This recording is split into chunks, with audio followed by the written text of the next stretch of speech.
Eh bien bonjour à tous, j'espère que vous allez bien. On se retrouve sur Final Fantasy VII Ever Crisis pour faire le tour des nouveautés de la semaine. Il y a pas mal de choses qui sont sorties en jeu ce matin, donc on va pas perdre trop de temps en blabla inutile. Je vous mettrai les timecodes en description. On va commencer par voir un petit peu toutes les petites choses qui sont sorties à droite à gauche et ensuite on se concentrera sur le crossover avec Dragon Quest Tact qui est le gros ajout de la journée. On commence avec une notice sur l'extension de durée de la bannière Limit Break de Lucia. Donc cette bannière voit sa durée augmenter jusqu'au 25 septembre, 3h59 du matin, heure de chez nous. Donc c'est plutôt une bonne nouvelle. Ça permet aux joueurs qui hésitaient encore à invoquer dessus de se laisser encore pas mal de réflexion vu que la bannière reste encore un bon 2 mois. Et ça permet également d'avoir une bannière avec l'arme de Raid 13 en feature, donc l'arme ultime de Raid 13 en feature jusqu'à encore fin septembre. Donc s'il n'y a aucune bannière du crossover qui vous intéresse, s'il n'y a aucune bannière de l'anniversaire ou du moins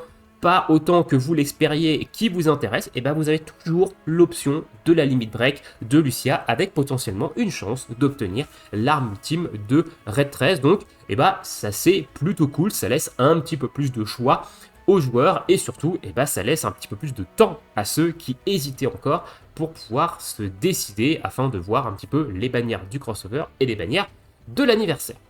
Ensuite, on a ici une petite campagne mobile carrière campagne, mais qui est apparemment que au Japon. Alors je ne comprends pas pourquoi ils nous mettent la notice sur la version globale pour quelque chose qui ne concerne que le Japon. Je suis pas sûr qu'il y ait des gens au Japon qui jouent sur la version globale, sachant qu'ils ont également une version japonaise qui est exactement la même que chez nous, il n'y a pas de différence, mais du coup je trouve ça un petit peu bizarre. Alors je sais pas de quoi ça concerne cette campagne de mobile carrière, je vous laisserai, vous avez plusieurs liens ici qui va vous expliquer un petit peu comment ça fonctionne si vous êtes curieux de savoir un petit peu comment ça marche, mais ça semble être que pour le Japon, donc nous, si jamais il y a des récompenses, des trucs, malheureusement on n'y aura pas du tout accès.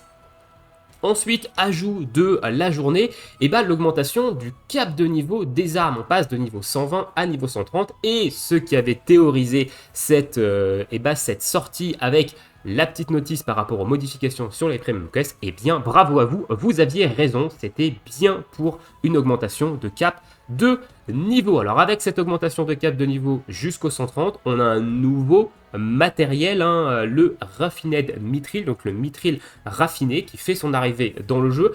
Tout comme le Mithrilingo à l'époque de l'augmentation du cap au niveau 120, on va en avoir au compte-gouttes dans des logging bonus, dans des événements également, et au fil des mois, on obtiendra beaucoup plus de ce mithril raffiné pour passer différentes armes niveau 130. Ils vont également nous donner beaucoup plus de Mithrilingo, donc les armes niveau 120 vont être beaucoup plus accessibles, même si elles étaient déjà depuis un petit moment, on va pouvoir passer beaucoup plus facilement, beaucoup plus d'armes niveau 120.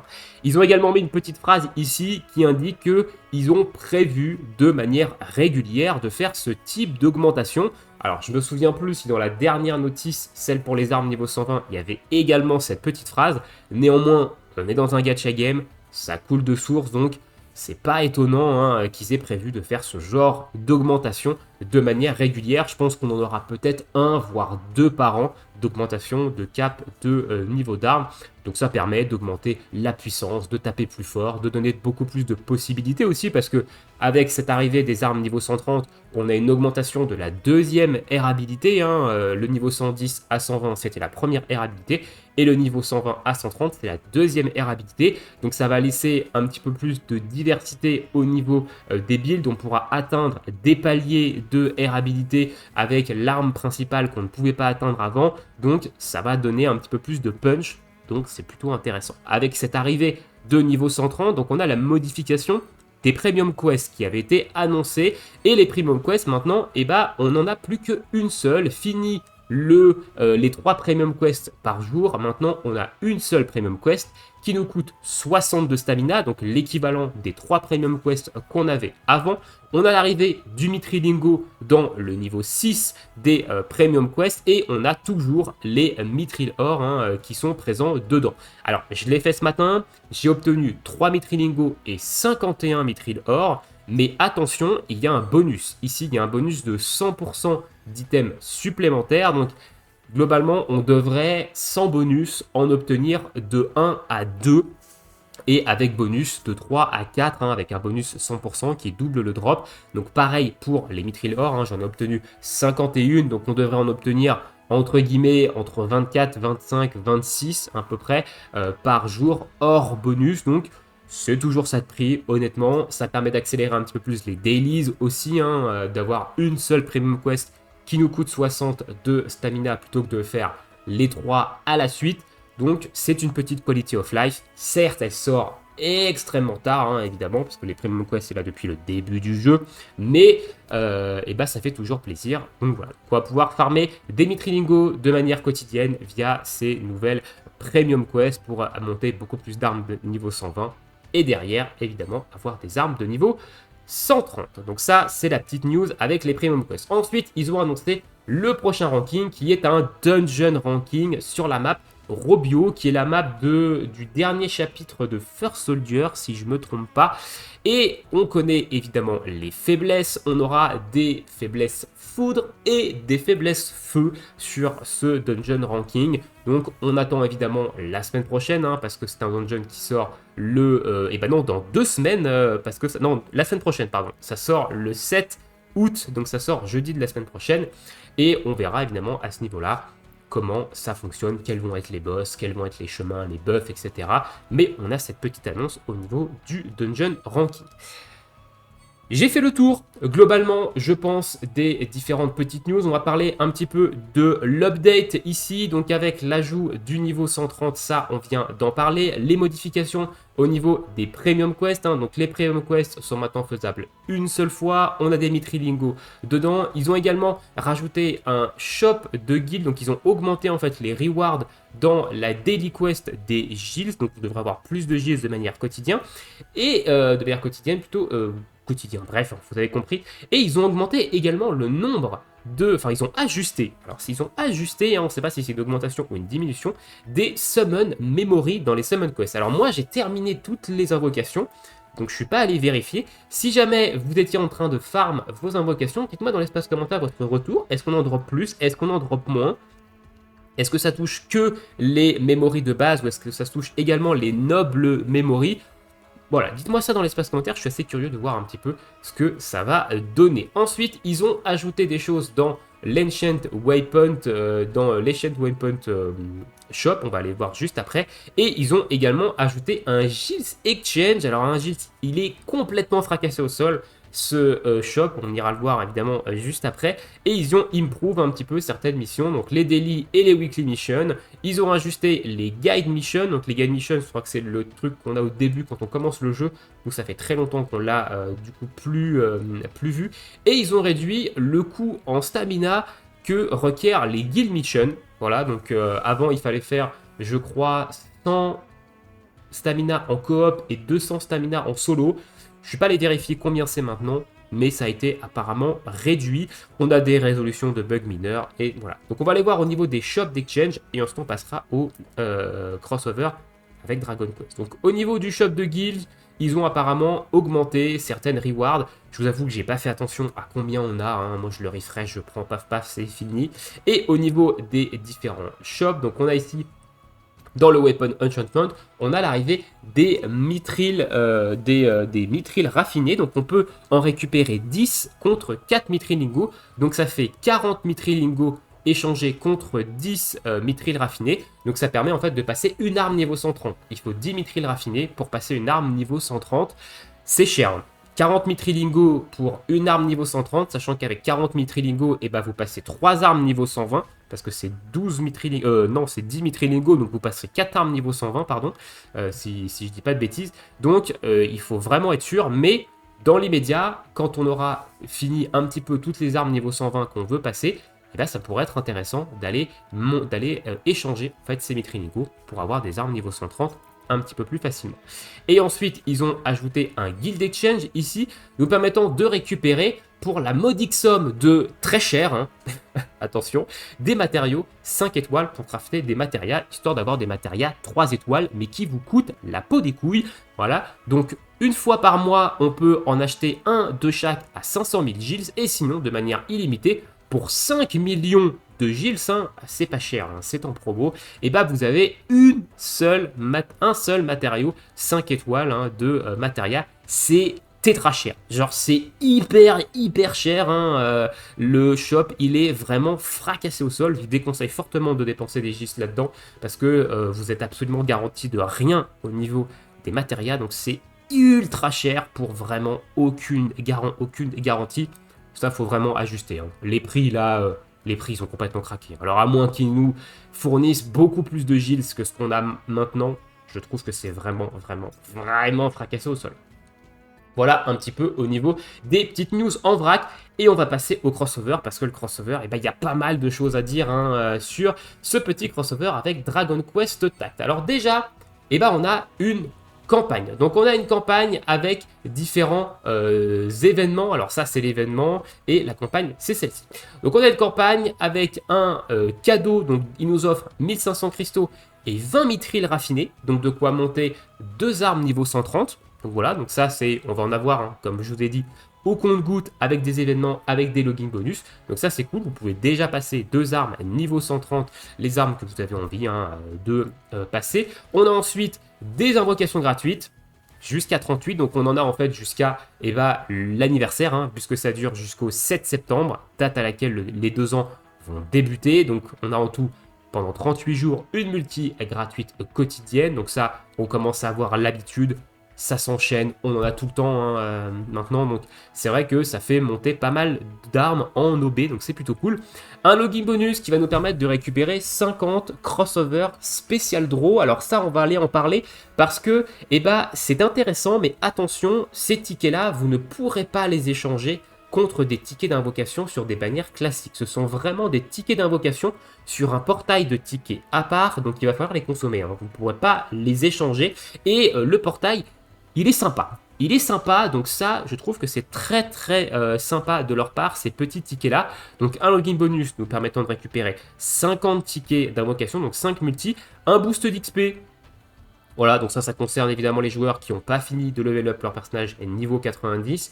Et un login bonus, encore une fois, qui nous donne jusqu'à 4 mithril raffinés et 750 cristaux toutes les semaines. Voilà, donc normalement toutes les semaines on devrait avoir ce login bonus qui devrait arriver, et dans lesquels on aurait des mithril des mithril raffinés, des cristaux et des astrowind hein, apparemment. On ira le voir un petit peu juste après dans le détail.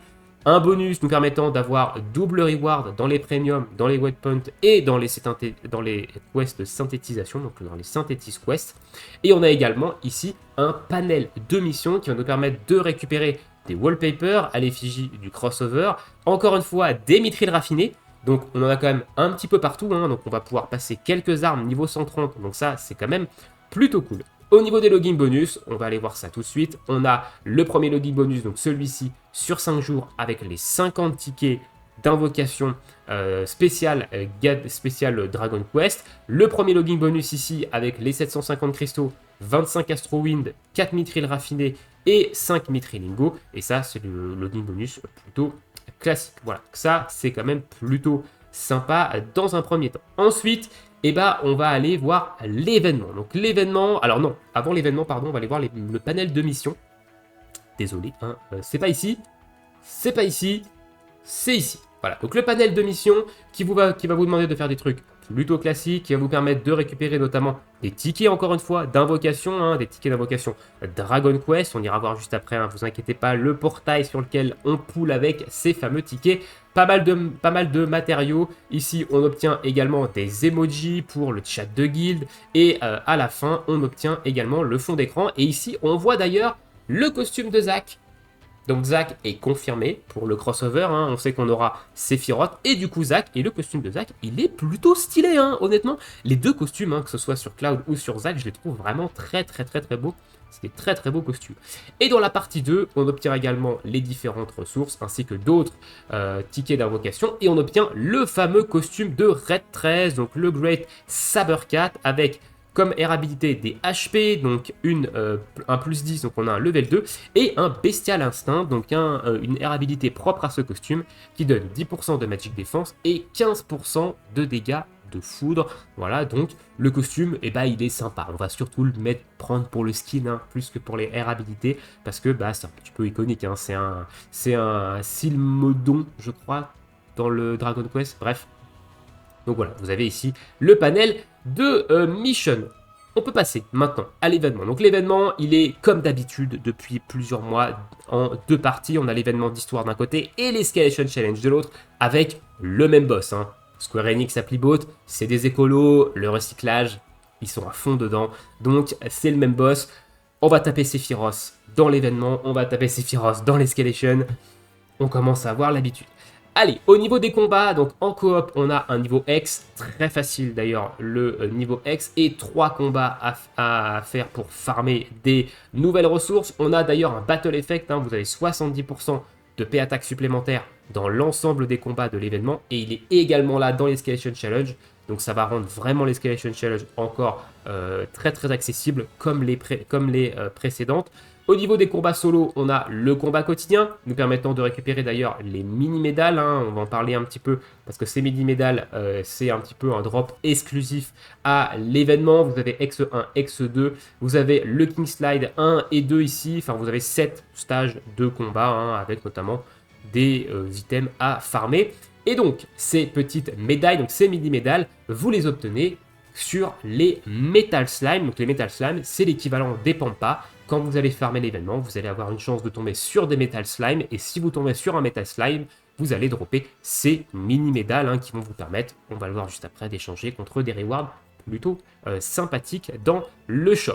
Et un niveau de story où actuellement vous avez 6 combats, enfin 6 niveaux dans la story avec 2 combats. On aura très certainement une partie 2, donc on aura d'autres niveaux qui vont arriver là-dedans. Au niveau des missions, classique, il va falloir faire les différents niveaux de l'histoire, monter l'arme free-to-play pour Red 13, niveau 90, dépenser de la stamina dans l'événement, faire de la synthétisation de matéria, ça on a l'habitude. Et au niveau de la dailies, c'est une dailies classique, nous demandant de faire un combat dans l'événement et nous donnant 50 cristaux. Au niveau du Shop Junction, donc on a le Dragon Quest Tact Gold, ici nous permettant de récupérer des tickets d'invocation, donc tickets d'invocation 5 étoiles garanties, des Astro Win, l'arme free-to-play de Red 13, des attaqueurs et des tanks memory, des Branding Stone, des tickets d'invocation 4 étoiles et plus classiques. Comme d'habitude, le shop ici, il n'a pas changé. Nouveau type de matéria Thunder avec le sigil triangle ici. Donc prenez-les ces récipes-là. Hein, évidemment, c'est les meilleurs matérias qui sont sortis. Donc ça permet de crafter des matérias Thunder avec du Lighting Pod dessus et avec le sigil triangle, hein, très très pratique pour les combats. Une matéria 5 étoiles ruine, alors ces matérias je suis vraiment pas fan, je pense que je vais commencer à les balancer parce qu'en fait elles prennent énormément de place dans l'inventaire de matéria, on en a énormément et elles sont pas folles. Des mithril raffinés, donc on en a 5, donc c'est la moitié, hein, pour passer une arme niveau 130. Des mithril ingo, des mithril or, les weapon parts de Red 13 classique et après classico, Del Madrigo, hein, les items dans ce shop. Et les mini-médalles, avec ces fameuses mini-médalles, on a des récompenses sympas. Donc on a 1000 cristaux, on a un Weapon Butcher, surtout, hein, ça c'est plutôt cool, ça vous permet d'aller récupérer un doublon d'une arme featurée dans le shop. On a un ticket 5 étoiles garanti, on a encore une multi classique et une multi 4 étoiles et plus, ainsi que des Branding Stones.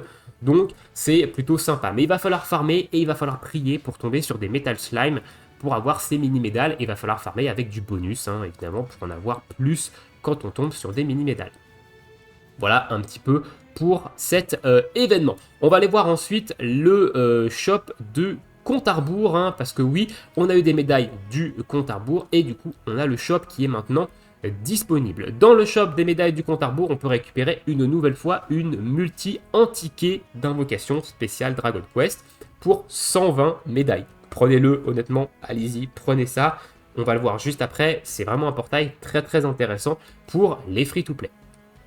Et pour tout le monde, hein, je dis pour les free-to-play, mais c'est surtout pour tout le monde, et surtout pour ceux qui ne comptent pas invoquer sur les bannières du crossover Dragon Quest. On a également des tickets d'invocation 5 étoiles garantis pour les personnages et pour tout le monde. On a un petit peu plus bas des multis classiques, et on a également des potes de stamina. Donc prenez un petit peu ce que vous voulez, je vous conseille de prendre au moins ici la multi Dragon Quest Tag Crossover spécial ticket, et après vous choisissez un petit peu ce que vous avez envie dedans. Je pense qu'on a fait le tour au niveau des shops. On va juste regarder le shop crossover ici parce qu'on a encore une fois ici des tickets d'invocation. Et ici, moi je vais les prendre et je vous conseille également de les prendre parce que vous avez 5 multi-tickets pour 5000 cristaux. 5 multi pour 5000 cristaux. C'est 1000 cristaux la multi. Donc c'est plutôt intéressant hein, ici. Alors là, c'est 1000 cristaux. Je vais les prendre pour la science. Est-ce que c'est toujours 1000 cristaux derrière? Oui, c'est toujours 1000 cristaux derrière. Ça n'augmente pas. Donc prenez-les. Hein, ça fait 5 multi pour 5000 cristaux de ces tickets-là. Et on va aller voir justement tout de suite qu'est-ce que ces tickets vont nous permettre d'avoir. Donc, ils nous permettent d'invoquer sur cette bannière. Cette bannière, déjà, elle a un taux de drop de 5 étoiles doublé. Donc, c'est 15% de chance d'avoir un 5 étoiles. Et vous avez un 5 étoiles garanti sur la bannière à chaque invocation. Donc, à chaque multi, vous avez au minimum un 5 étoiles garanti et vous avez 15% de chance d'avoir du 5 étoiles en plus. Donc, ça, c'est quand même plutôt intéressant. Et en plus de ça, et bah vous avez l'arme de Iris Crossover et l'arme de Cloud Crossover dessus. Alors il n'y a pas de rate up de drop hein, ici, vous avez l'Airdrick Sword à 0,0 blablabla, voilà bref, vous avez compris. Et on a également sur Iris le Supreme Sage Staff. Donc ça vous permet, si vous ne comptez pas invoquer sur les bannières, et bah d'avoir quand même une chance de les dropper et d'avoir quelques petits doublons sur et bah, les armes du crossover. Donc ça c'est plutôt cool. Donc je pense que je vous encourage à acheter les tickets voilà, avec les cristaux parce que pour 5000 cristaux, vous avez 5 multi, 5 étoiles garanties, 15% de chance d'avoir un 5 étoiles et en plus de ça, vous avez des chances d'avoir les armes crossover de Cloud et d'Iris dedans. Voilà, je pense que ça reste quand même plutôt intéressant. Alors maintenant, on ne sait pas si l'arme de Sephiroth et l'arme de Zack vont être ajoutées à ce pool-là. Dans le doute, attendez peut-être la fin du crossover, enfin du moins que les bannières soient toutes sorties pour peut-être aller invoquer sur cette bannière-là. De mon côté, je vais garder mes tickets et on s'en fera une petite vidéo invocation. Voilà, comme ça, vous verrez en live si j'ai de la chatte ou pas du tout. Mais du coup, ça, je trouve que c'est un bon move de leur part. Et c'est très sympa d'avoir fait ça sur ce petit crossover. Et on va finir du coup avec la bannière. Hein. Ici, on est déjà à 22 minutes. Ça va. Je pense rien avoir oublié. Je suis allé plutôt rapide, donc ça va. C'est une double bannière. Du coup, et ça, c'est un peu moins intéressant d'avoir une double bannière. Donc, Cloud Iris sur cette bannière, cette première bannière du crossover Dragon Quest. Est-ce qu'on aura une bannière avec Zack tout seul et une bannière avec Sephiroth tout seul? On ne sait pas, on verra hein, évidemment. Mais là, on a une double bannière crossover pour Zack, pour Cloud et pour Iris. On va commencer avec du coup Iris et son costume de Suprême Sage. Alors oui, il y a pas mal de personnes qui ont fait remarquer que le bâton ressemble au bâton de Karin dans Dragon Ball. Je rappelle que le dessinateur, le chara designer de Dragon Quest, et bah c'est Toriyama, hein, et Toriyama c'est le chara designer de Dragon Ball également. Donc oui, il y a beaucoup de ressemblances entre les deux licences, hein, parce que c'est la même personne qui est derrière la création des chara design de ces deux licences. Donc oui, le bâton ici d'Iris ressemble étrangement au bâton de Karin dans Dragon Ball. Hein. Donc évidemment, les fans de Dragon Ball, il va falloir que j'aille récupérer ce bâton-là. Moi, j'espère toujours une collab Dragon Ball. Je pense que je peux rêver. Mais voilà. Donc, au niveau du costume, je le trouve affreux. Genre, le costume d'Iris, les goûts et les couleurs, hein. Encore une fois. Mais il est simple et je le trouve pas fou. Voilà, pas fou. C'est une robe avec une cape. Voilà, bon, c'est fidèle à la licence Dragon Quest, attention, mais c'est vrai que c'est pas incroyable. Au niveau des R habilités, HP Boost All, donc 5 points. Donc on a ici un premier costume avec un boost de PV sur toute l'équipe. Ça c'est intéressant. Honnêtement, c'est vrai que c'est quelque chose qui était un petit peu attendu depuis pas mal de temps, hein, avec les costumes qui ont des R habilités au lali maintenant. Donc ça c'est intéressant, l'arrivée du boost HP sur tous les alliés. Donc c'est pas impossible qu'on retrouve des costumes peut-être même à l'anniversaire avec ce même truc là. Donc voilà, donc plus 25 HP de base, plus 7% d'HP derrière. Donc c'est un petit boost, le boost n'est pas non plus incroyable, mais ça reste un petit boost d'HP qui peut être intéressant dans certains combats. Sage Wisdom, donc 15% de healing pot et 15% de défense physique et de défense magique. Bon, elle a bien mieux, hein, le costume de Bahamut de l'anniversaire, donc des 1 an, et bien mieux que celui-ci. Donc franchement, au niveau des air habilités, même si on a le boost d'HP All, je le trouve vraiment pas fou. Le costume, je trouve vraiment pas incroyable. Elle a beaucoup mieux actuellement. Hein. Elle a vraiment beaucoup mieux, que ce soit en termes de design ou en termes de air habilité. Encore une fois, le design, c'est mon avis perso. Ça, c'est les goûts et les couleurs. Supreme Staff, c'est une arme limitée, donc on va la prendre au B6 minimum, et c'est vrai qu'elle a fait pas mal débat, cette arme, parce qu'on a eu les infos de l'arme hier hein, sur Twitter, et on attendait un petit peu de voir ce que ça pouvait donner en jeu, d'avoir un petit peu plus de détails dessus, et c'est vrai qu'elle a fait pas mal débat, parce qu'il y avait pas mal de zones d'ombre autour de cette arme-là. Donc pour 4 d'ATB, on va faire des dégâts magiques non élémentaires sur tous les ennemis, et on va faire 60 000 de dégâts bruts magiques non élémentaires sur tous les ennemis en plus. Donc là, on a un léger power creep des dégâts bruts. Voilà, bon, c'est pas incroyable les dégâts bruts. En OB10, on passe à 80 000 de dégâts bruts, donc c'est doublé par rapport aux dernières armes de dégâts bruts OB10 qui faisaient du 40 000. Voilà, bon, Iris, est-ce que c'est un DPS ? Non. Donc en soi, les dégâts sur cette arme-là, c'est vraiment anecdotique sur elle. Et 80 000, sur le papier, ça a l'air beaucoup. On a des DPS qui tapent à plus d'1 million maintenant. Donc en vrai 80 000 c'est une goutte d'eau par rapport aux dégâts qu'on fait maintenant. Donc c'est pas fou. Donc honnêtement l'arme si on s'arrête là c'est pas incroyable. Ensuite si Iris a 70% ou plus de PV elle donne un exploit weakness sur tous les alliés de 30%.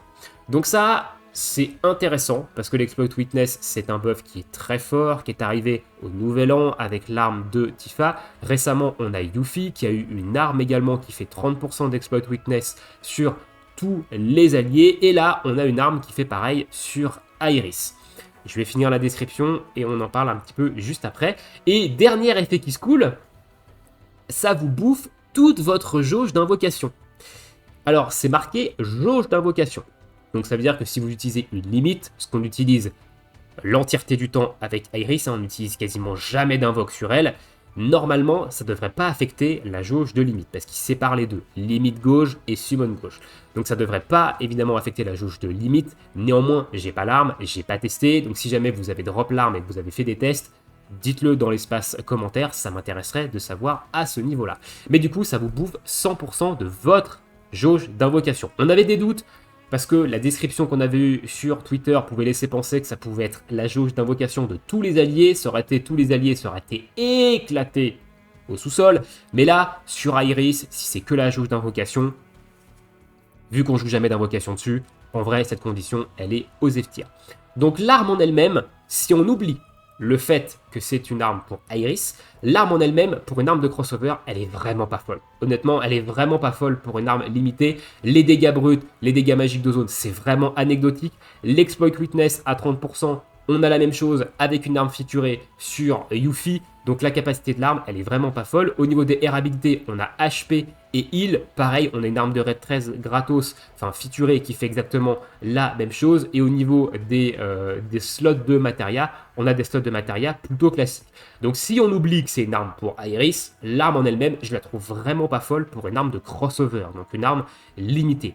Maintenant, c'est sur Iris. C'est sur Iris et malheureusement, on est obligé de prendre en compte le fait que ce soit une arme pour Iris parce que donner un exploit witness sur Iris, évidemment que c'est très fort. Parce que oui, on a déjà l'exploit witness all sur Yuffie. Le problème, c'est que Yuffie, on ne peut pas l'embarquer partout et on n'a pas forcément envie de l'embarquer dans tous les combats. Et Yuffie, en plus de ça, c'est un DPS. Donc on n'a pas spécialement envie d'utiliser de l'ATB pour booster les copains. Donc, c'est un petit peu le bémol de l'arme de Yuffie, c'est soit vous la jouez en sub DPS pour le buff, soit évidemment vous la jouez en main DPS, et dans ces cas-là, eh ben, vous n'avez pas vraiment envie de vous farcir de l'ATB pour vous buffer. Donc le fait qu'on ait une arme Exploit Witness All sur Iris, qui est un support qu'on joue énormément dans le jeu, ça fait évidemment remonter la force de l'arme, et ça fait que rien que pour l'Exploit Witness à 30% sur tous les alliés sur Iris, ça en fait une arme intéressante. Maintenant, je pense qu'Iris mérite mieux comme arme Exploit Witness que cette arme-là, hein, évidemment, que je trouve désastreuse sur le perso. On aurait préféré peut-être un heal plutôt que des dégâts, avoir un autre effet un peu plus support, peut-être un autre buff, peut-être un debuff un petit peu plus intéressant en zone, hein, en plus de l'exploit weakness. Mais voilà, ça reste une exploit weakness all, ça reste une arme pour Iris, donc évidemment ça en fait une arme intéressante parce que Iris c'est un personnage très fort au niveau du jeu. Voilà un petit peu ce que je peux vous dire au niveau de l'arme de Iris. On va passer à Cloud maintenant, et Cloud, bah, je trouve le costume plutôt sympa. Alors j'aime beaucoup les costumes un petit peu comme ça, médiéval, armure et tout. Et le costume de Cloud, ça lui va très bien, c'est un costume plutôt stylé. Le skin de l'épée est également très cool, hein, honnêtement. Donc au niveau Chara Design, moi j'aime bien le costume de Cloud. Au niveau maintenant des Air Ability, donc on a un costume qui va donner 15 points de Lighting Pod. Donc on a déjà un 25% ici de Lighting Ability Damage offert par le costume. Et en deuxième héros Aura, on a en plus de ça 30% de Lighting Ability Damage en plus, 20% de dégâts physiques supplémentaires quand vous avez la jauge de commando max et 15% d'HP. Donc on a quand même un très gros boost ici de dégâts de foudre sur ce costume là et de dégâts physiques derrière. Donc le costume il est quand même très puissant sur Cloud en termes de dégâts de foudre. Donc ça en fait vraiment un costume très intéressant en termes de DPS. Maintenant au niveau de son arme, la Erdrick Sword, on va la prendre OB6 parce que c'est une arme de crossover limitée. Pour moi c'est OB6 minimum, hein, évidemment, mais ça reste que mon avis. On a une arme qui, pour 4 d'ATB, va faire des dégâts physiques de foudre sur tous les ennemis et va être multiplié par 1,5, donc va gagner 50% de dégâts supplémentaires si on tape un seul ennemi. Ça va mettre Enfeeble sur tous les ennemis, donc on a un Enfeeble All, donc ça reste quand même intéressant, même si c'est pas mandatory actuellement dans le jeu et qu'on a quand même pas mal d'autres options pour Enfeeble en mono-cible et qu'on utilise plutôt du Enfeeble mono-cible, on a quand même un Enfeeble All ici qui n'est pas non plus négligeable sur une arme de DPS. Et si Cloud a 70% ou plus de PV, on a également une baisse de M-Attack en zone de -2 jusqu'à -3. Donc on a ici une arme qui vient Power Creep Saburazame. Voilà, ils ont auto-Power Creep l'arme physique foudre de Cloud avec cette arme-là.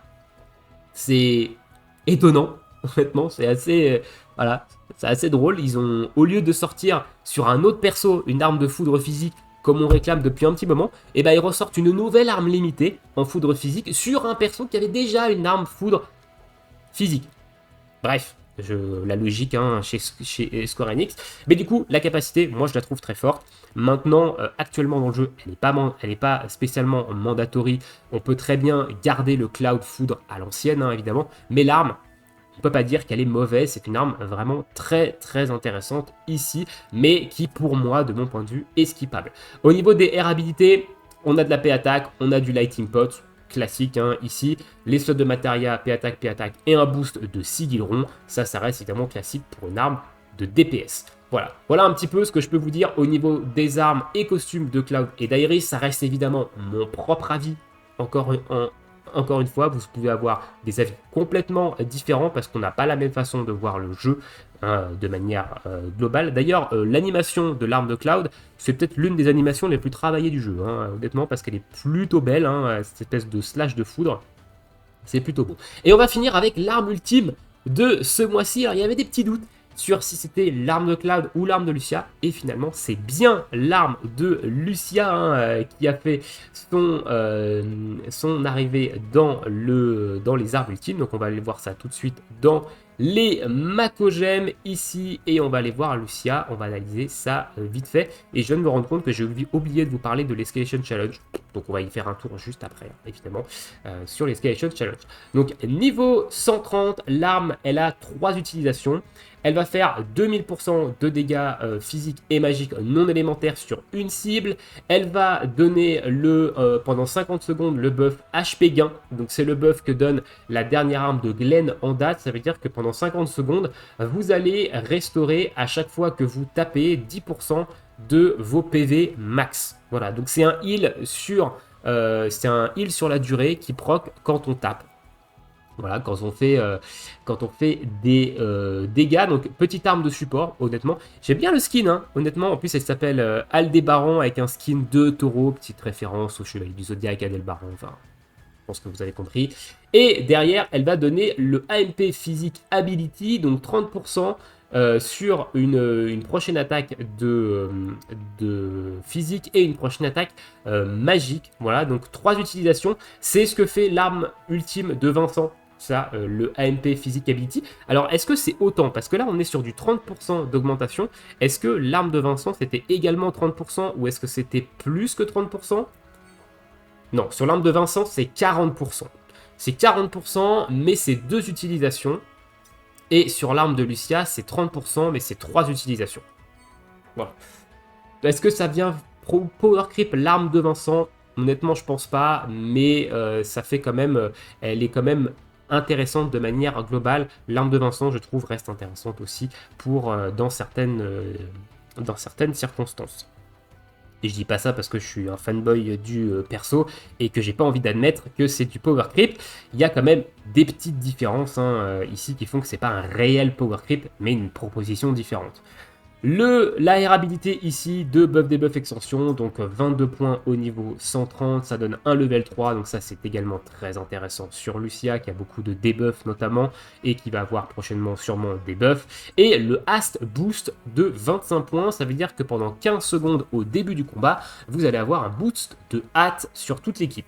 Alors moi j'ai une préférence quand même pour les boosts d'ATB direct, mais la hâte c'est pas inintéressant non plus.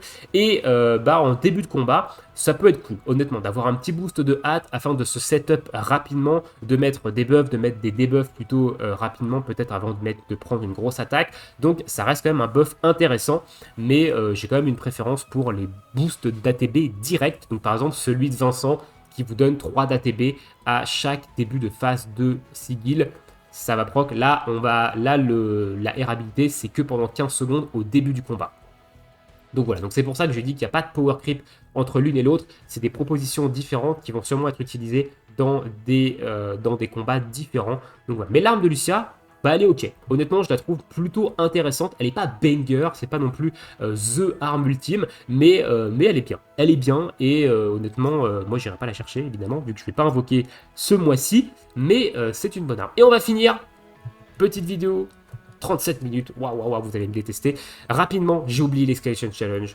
Voilà, pour débloquer l'Escalation Challenge, il faut faire le X1 de l'événement d'histoire. L'Escalation Challenge a un shop qui ne dure que 1 mois. Du coup, on va avoir le reset au moment de l'anniversaire. Vous avez une multi en ticket à aller récupérer.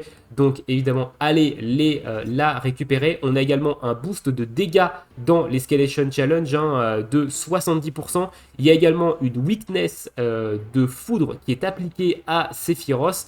Et on a un +1 d'attaque d'one tiers sur les alliés. Voilà, donc on a quand même pas mal de buffs qui rendent l'Escalation Challenge plutôt simple. Donc le niveau 15 est relativement accessible, le niveau 20 est relativement aussi accessible pour une partie des joueurs dû à ces buffs-là sur l'Escalation. Voilà, j'ai fait le tour cette fois-ci de toutes les news. Pardon pour la vidéo trop longue, timecode dans la vidéo encore une fois. Dites-moi ce que vous pensez de tout ça dans l'espace commentaire. J'espère que j'ai rien oublié. Si c'est le cas, on en reparlera une prochaine fois. Je vous laisse ici, je vous souhaite tous une très bonne journée, une très bonne soirée, bon jeu et à bientôt. Ciao, ciao.